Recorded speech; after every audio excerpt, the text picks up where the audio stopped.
Voilà, bonjour à chacun. Merci à ceux qui sont présents dans la salle et à vous qui êtes dans vos chambres, sur vos lits, qui venez juste de vous réveiller. Bienvenue dans cette journée. Je vous invite à ouvrir vos Bibles. Nous allons lire 2 passages pour la méditation de ce matin. Nous allons lire tout d'abord en Philippiens 4, les versets 4 à 7. Ce sera le texte de la prédication. Puis ensuite, on ira en Matthieu 6, les versets 24 à 34. Et tout d'abord, donc, je vous invite à lire Philippiens 4, 4 à 7. L'apôtre Paul écrit ceci. « Réjouissez-vous toujours dans le Seigneur. Je le répète, réjouissez-vous. Que votre douceur soit connue de tous les hommes. Le Seigneur est proche. Ne vous inquiétez de rien, mais en toute chose, faites connaître vos besoins à Dieu par des prières et des supplications avec des actions de grâce. Et la paix de Dieu qui surpasse toute intelligence gardera vos cœurs et vos pensées en Christ Jésus. » Voilà le premier passage. Et je vous invite à un deuxième, donc en Matthieu 6, texte tout aussi connu que celui que nous venons de lire ensemble. Matthieu 6, les versets 24 à 34. Le Seigneur, c'est le sermon sur la montagne. On est presque à la fin, pas tout à fait, mais presque à la fin de ce sermon. Et le Seigneur Jésus dit ceci à ceux qui l'entourent. « Nul ne peut servir de maître, car ou il haïra l'un et aimera l'autre, ou il s'attachera à l'un et méprisera l'autre. Vous ne pouvez servir Dieu et Mammon. C'est pourquoi je vous dis, ne vous inquiétez pas pour votre vie de ce que vous mangerez, ni pour votre corps de quoi vous serez vêtus. La vie n'est-elle pas plus que la nourriture et le corps plus que le vêtement ? Regardez les oiseaux du ciel, ils ne sèment ni ne moissonnent, et ils n'amassent rien dans les greniers. Et votre Père Céleste les nourrit. Ne valez-vous pas beaucoup plus qu'eux ? Qui de vous, par ses inquiétudes, peut ajouter une coudée à la durée de sa vie ? Et pourquoi vous inquiétez au sujet du vêtement ? Considérez comment croissent les lys des champs. Ils ne travaillent ni ne filent. Cependant, je vous dis que Salomon même, dans toute sa gloire, n'a pas été vêtu comme l'un d'eux. Si Dieu revêt ainsi l'herbe des champs qui existe aujourd'hui et qui demain sera jetée au four, ne vous vêtira-t-il pas à plus forte raison, gens de peu de foi ? Ne vous inquiétez donc point et ne dites pas que mangerons-nous, que boirons-nous, de quoi serons-nous vêtus ? Car toutes ces choses, ce sont les païens qui les recherchent. Votre Père Céleste sait que vous en avez besoin. Cherchez premièrement le royaume et la justice de Dieu, et toutes ces choses vous seront données par-dessus. Ne vous inquiétez donc pas du lendemain, car le lendemain aura soin de lui-même. À chaque jour suffit sa peine. Voilà donc ces 2 textes pour la méditation de ce matin. Vous le savez, c'est une évidence, la situation que connaît notre monde aujourd'hui, actuellement, a de quoi devenir anxiogène. Nous sommes au sein d'une pandémie. C'est une première vague, une deuxième vague est en train de se préparer, c'est une crise économique qui a déjà commencé, elle est embryonnaire pour l'instant, enfin un peu plus même qu'embryonnaire, mais une crise économique se profile pour faire suite donc à cette pandémie du Covid-19. Et évidemment, il y a toutes les incertitudes qui sont liées à cette maladie, qui sont liées à cette crise.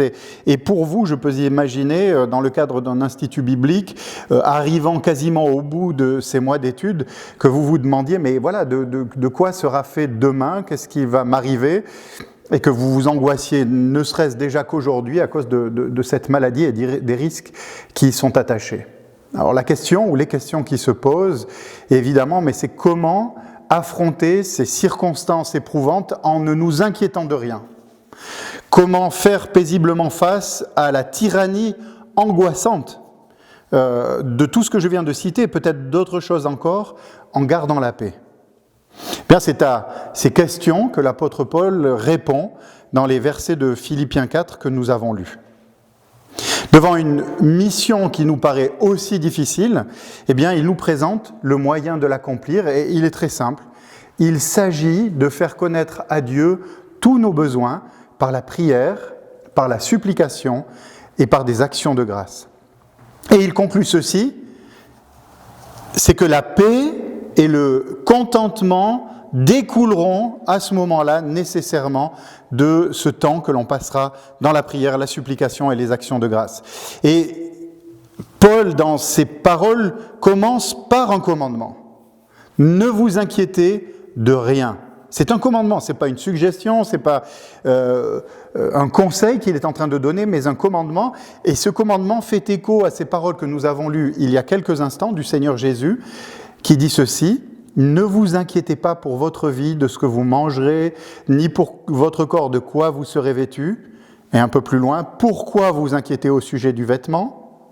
Et encore plus loin, « Ne vous inquiétez donc pas en disant que mangerons-nous » Et encore un peu plus loin, « Ne vous inquiétez donc pas du lendemain, car le lendemain s'inquiétera de lui-même, à chaque jour suffit sa peine. » Donc vous voyez, Paul ne fait finalement que reprendre ce que Christ a déjà dit plusieurs fois dans ce sermon sur la montagne, dans ces quelques versets du sermon sur la montagne.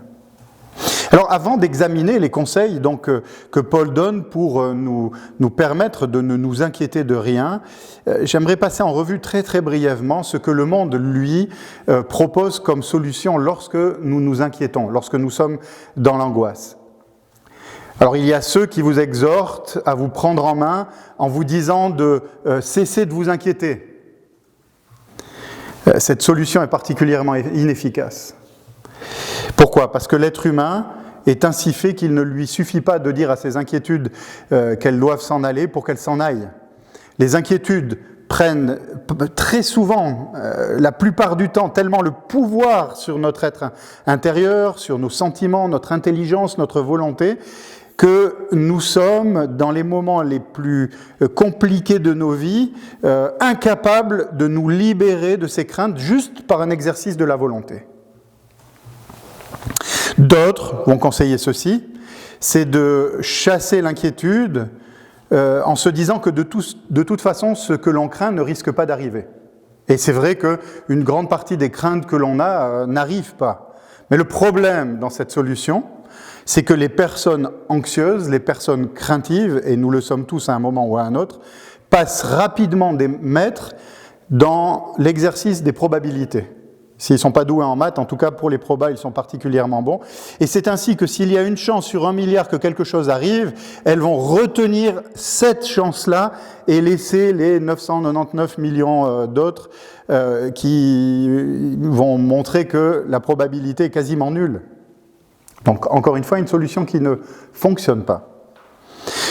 Et enfin, d'autres vont vous dire que de toute façon, ça ne sert à rien de s'inquiéter parce que ça ne va absolument rien changer à la situation. Et c'est vrai, c'est le simple bon sens. S'inquiéter ne va rien changer à la situation, mais le problème sera de toute façon toujours là. Et si le problème est toujours là, il y aura toujours la nécessité de le résoudre. Et il y aura quand même toujours ce poids et cette crainte par rapport au problème. Alors fort heureusement, pour que nous puissions obéir à ce commandement libérateur qui consiste à ne nous inquiéter de rien, l'apôtre Paul ne fait pas juste que nous dire « ne t'inquiète pas », il nous donne la solution pour ne pas nous inquiéter. Il nous explique comment faire au moyen de termes qui sont significatifs et clairs. Paul nous ordonne tout d'abord de faire connaître à Dieu tous nos besoins. Ensuite, il nous invite à la prière et aux supplications. Et enfin, il demande à ce que nous fassions, ou il exige de nous des actions de grâce. Eh bien, je vous propose de considérer ces 4 éléments. Donc, faire connaître nos besoins, la prière, la supplication et les actions de grâce. Donc, Paul dit ceci, « En toute chose, faites connaître vos besoins à Dieu. » En toute chose. Donc, le premier aspect qui nous permet de combattre la crainte consiste à nous souvenir de ceci, c'est que tout ce qui nous concerne est, jusque dans les moindres détails, l'objet de l'intérêt et de l'intervention de Dieu. C'est pourquoi Paul nous dit bien « en toute chose ». Et dans ce sens, nous n'avons pas et nous ne devons pas offenser Dieu en pensant que tel ou tel de nos besoins et de nos affaires ne l'intéresse pas ou ne le concerne pas.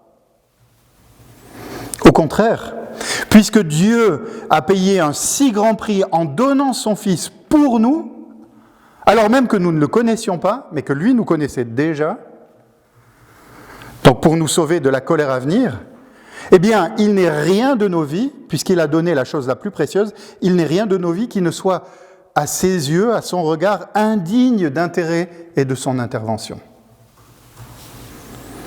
Alors, est-ce que vous êtes dans l'inquiétude aujourd'hui ? Eh bien, je vous le rappelle, en toute chose, faites connaître vos besoins à Dieu. Quelqu'un a écrit ceci: « La prière nous apporte la paix de Dieu. Par conséquent, quand nous apportons à Dieu quelques difficultés ou anxiétés, nous nous déchargeons de notre fardeau sur lui. C'est là ce qui nous apporte la paix. Ainsi, si nous apportons à Dieu et ne lui remettons dans nos prières que les grands fardeaux de la vie, nous n'obtenons la paix qu'en ce qui les concerne. Mais la grande partie de nos vies est faite de petites choses, d'incidents journaliers, de multiples riens. En sorte qu'en laissant en dehors de nos prières ces domaines-là, nous excluons la paix de nos vies. Souvent, notre paix est interminante au lieu d'être parfaite, parce que nos prières sont partielles au lieu de tout embrasser. Si nous avions l'habitude de prier pour toutes choses, nous serions en paix en toutes choses. » Donc, faire connaître toutes choses à Dieu. J'ai commencé à attaquer la question de la prière et on va continuer par la prière, puisque Paul nous dit « Par la prière, faites connaître à Dieu vos demandes ». Et le sens du mot prière ici est celui d'adoration. En tout cas, il est utilisé dans le Nouveau Testament, souvent dans l'idée d'adoration. Et c'est ainsi donc de la part de l'apôtre Paul, lorsque l'on est confronté à des problèmes insolubles, il nous suggère que nous ne devons pas courir d'emblée devant Dieu avec la liste de nos requêtes, mais que nous devons commencer par entrer dans sa présence. Comment ? En considérant sa personne. En regardant ou en considérant, en réfléchissant à ses attributs, à sa souveraineté, à sa gloire, à sa sainteté, à son éternité, à sa puissance, à son omniscience, omnipotence, omniprésence, fidélité, amour, justice, etc. Tous les attributs que vous connaissez de Dieu. Et bien entendu, son œuvre en Jésus-Christ, par laquelle nous sommes devenus ses enfants. En définitive, c'est mettre en pratique le Notre Père que l'on retrouve d'ailleurs dans le Sermon sur la montagne. Lorsque nous prions, Jésus dans le Notre Père nous invite à considérer premièrement la personne de Dieu, avant de lui présenter nos requêtes. Rappelez-vous, la première des requêtes du Notre Père, ou des prières du Notre Père, c'est « Notre Père qui es aux cieux ». On commence à regarder Dieu. Et dans le « Notre Père qui es aux cieux », on voit d'abord le Père, c'est-à-dire l'aspect immanent de Dieu, c'est-à-dire sa présence, il est auprès de moi, il est avec moi, il prend soin de moi. Et puis, il est au ciel, c'est-à-dire la transcendance de Dieu. Il est au-delà. Il est à la fois le Dieu présent, mais le Dieu souverain et tout-puissant, qui transcende toutes les circonstances. Mes amis, considérer la personne de Dieu lorsque nous sommes angoissés nous permet premièrement de nous réfugier dans sa présence, immuable, c'est-à-dire qu'il ne bouge pas, il est stable, présence paisible également, hors des bruits et des soucis de la vie. Et ensuite, ça permet de prendre de la hauteur en considérant ce qui nous inquiète, non pas selon notre perspective du moment, mais selon sa perspective, c'est-à-dire de regarder sous un autre angle, de regarder de haut. Et alors, ce qui nous apparaissait jusque-là une montagne prend une toute autre dimension. Rappelez-vous, dans ce sens, les paroles du psalmiste au psaume 121. « Je lève les yeux vers les montagnes. D'où me viendra le secours ?» dit le psalmiste. Et il affirme ensuite « Le secours me vient de l'Éternel qui a fait les cieux et la terre ». Et c'est cette question qui se pose au moment de l'angoisse du psalmiste, et puis ensuite, cette hauteur qu'il prend, nous permet de comprendre que si le Seigneur a fait les cieux et la terre, il est bien plus grand que nos épreuves, et peut donc nous aider à discerner les sentiers qui nous permettront de franchir ces épreuves. Alors apprenons, lorsque nous sommes dans la crainte, et si nous sommes aujourd'hui dans la crainte, apprenons à détourner nos yeux des circonstances contraires d'ici-bas pour les tourner d'abord vers Dieu. Et la perspective alors changera. Nos craintes s'apaiseront. Vous savez, c'est un peu comme le serviteur d'Élisée qui voit les troupes qui l'entourent, les troupes syriennes, et qui s'inquiète. Et Dieu ouvre les yeux de son serviteur sur la prière, selon la prière d'Élisée, et alors le serviteur voit l'armée de l'Éternel autour de lui. Vous voyez cette nécessité d'abord de considérer Dieu, d'ouvrir ou d'avoir un regard, le regard de Dieu sur les choses. Paul continue et nous dit qu'il faut non seulement prier, mais par des supplications aussi, faites connaître vos besoins à Dieu. Souvenez-vous, au jardin de Gethsémanée, Jésus a offert à grands cris et dans des larmes des prières et des supplications à celui qui pouvait le sauver de cette colère qui allait s'abattre sur lui pour son peuple. Et il est écrit qu'il a été exaucé en raison de sa piété. Alors, ce n'est pas qu'il a été exaucé dans le sens qu'il n'a pas subi le prix qu'il devait payer à notre place, mais c'est que Dieu l'a secouru dans ses craintes. Mais le Seigneur a offert à grands cris et dans les larmes des prières et des supplications. Dieu n'a que faire des prières hypocrites, des prières formelles, des prières répétitives. Il attend de la part de ses enfants des prières sincères où leur cœur se répand devant lui, à l'instar de son Fils ce soir-là, et particulièrement dans les moments difficiles. À tout moment, mais en particulier dans ces moments-là. C'est le genre de prière qu'Élie fit lorsqu'il supplie à Dieu pour son peuple rebelle, qu'il pleuve de nouveau. Parce qu'il est écrit ceci, il pria avec instance, ça c'est au début, pour qu'il ne pleuve pas, il ne tomba pas de pluie sur la terre pendant 3 ans et 6 mois, et puis il pria de nouveau, et le ciel donna de la pluie et la terre produisit son fruit. Alors, mes amis, encore une fois, apprenons à nous présenter devant le trône de la grâce pour répandre nos cœurs devant Dieu par des supplications. Et puis les supplications, ce n'est pas une question d'énergie physique, ce n'est pas des questions de décibels ou une gestuelle, mais c'est une question d'intensité spirituelle. C'est un combat qui est mené, et on peut mener ce combat sans forcément pousser des gémissements, mais on peut les pousser aussi. Paul parle d'Épaphras, qui a mené un combat spirituel dans la prière. Il dit ceci, « Épaphras, votre compatriote, ne cesse de combattre pour vous dans ses prières, afin que parfait et pleinement convaincu de la volonté de Dieu, vous teniez ferme. » Alors, mes amis, juste dans les moments de crainte, dans les moments d'incertitude, dans les moments d'indécision, dans les moments où vous ne savez même pas ce qui se passe et vous ne comprenez pas, placez-vous devant Dieu, répandez vos cœurs tout simplement devant lui. Il entend et il répond. 4e élément, avec des actions de grâce, faites connaître vos besoins à Dieu. Et voilà un élément qui est souvent oublié dans nos prières qui sont faites dans l'inquiétude. En tout cas, personnellement, c'est malheureusement trop souvent le cas. C'est l'action de grâce. De quoi s'agit-il ? Il s'agit de le remercier avec foi, avec confiance pour l'attention qui est la sienne à l'égard de nos supplications et pour les réponses qui ne manqueront pas d'arriver de sa part, quelles que soient ces réponses. À ce propos, à propos de la fidélité de Dieu et de la certitude de la réponse de Dieu, l'apôtre Jean écrit ceci dans sa première épître. « Voici l'assurance que nous avons auprès de lui. Si nous demandons quelque chose selon sa volonté, il nous écoute. Et si nous savons qu'il nous écoute, quoi que ce soit que nous demandions, nous savons que nous possédons ce que nous lui avons demandé. » Et c'est exactement ce que Jérémie, bien des siècles avant, a écrit dans ses lamentations. « Voici ce que je veux repasser en mon cœur, ce pourquoi j'espère. La bienveillance de l'Éternel n'est pas épuisée, ses compassions ne sont pas à leur terme. Elles se renouvellent chaque matin. Grande est ta fidélité. L'Éternel est mon partage, dit mon âme. C'est pourquoi je veux m'attendre à lui. L'Éternel est bon pour qui espère en lui, pour celui qui le cherche. » Finalement, l'apôtre, après nous avoir montré comment ne pas nous inquiéter, termine cette exhortation ou rejet de l'inquiétude par la promesse suivante.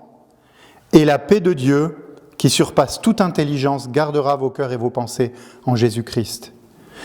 C'est intéressant parce que le mot « garder » signifie en quelque sorte « placer une garnison ». La paix de Dieu placera une garnison autour de vos cœurs et vos pensées. Quelqu'un, à ce propos, a écrit ceci. « Cela suggère l'image de la paix de Dieu qui marche autour des remparts et des tours de notre vie, de sorte à protéger le cœur et les pensées des événements extérieurs susceptibles de les agiter. La paix de Dieu repousse en quelque sorte les craintes à l'extérieur et nous connaissons alors une paix intérieure profonde. » Remarquez ceci, c'est que Paul, à l'issue de ces conseils qu'il nous a donnés, la prière, la supplication, les actions de grâce pour ne nous inquiéter de rien, Paul ne nous promet pas, à propos de nos inquiétudes, qu'elles ne vont pas s'accomplir. Peut-être que ce que nous craignons verra effectivement le jour. Ce qu'il promet en revanche, c'est que nos inquiétudes vont disparaître. Ou pour dire les choses autrement, ce que Paul nous explique ici, c'est que l'objectif de Dieu n'est pas tellement de changer les circonstances, même s'il peut le faire et qu'il le fait parfois. Mais son objectif, c'est de nous transformer.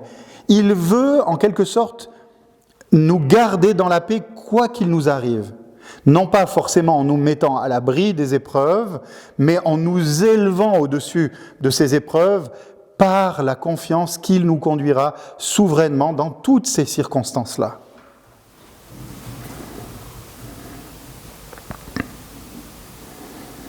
Alors que nous avons souvent tendance à nous laisser dominer et angoisser par les circonstances, le remède de Dieu consiste, chers frères et sœurs, mes amis, après nous être confiés en lui, par l'adoration, la supplication et les actions de grâce, d'expérimenter sa paix dans notre cœur pour vivre tous les jours, ici, à l'IBG, ailleurs, et nous endormir en paix, même si notre situation demeure inchangée. Et beaucoup de nos frères et sœurs sont éprouvés, et au sein de leur épreuve, restent dans la paix. Je conclus cette méditation de ce matin par ces quelques mots. Nous venons de voir que dans nos moments de crainte, la prière recommandée par Dieu, au travers de Paul, ne consiste pas en une forme de cri irréfléchi et désespéré. Ça ne veut pas dire que l'on ne peut pas connaître ces moments-là, mais cela ne consiste pas en cela. Au contraire, il faut au préalable réaliser combien Dieu est glorieux, s'approcher de lui dans l'adoration et la confiance, lui faire connaître tous nos besoins comme un enfant à ses parents. Et ce n'est qu'ensuite que la paix de Dieu gardera nos cœurs et nos pensées confiantes en Jésus-Christ. Voilà un moyen de connaître un réel contentement au sein de l'angoisse.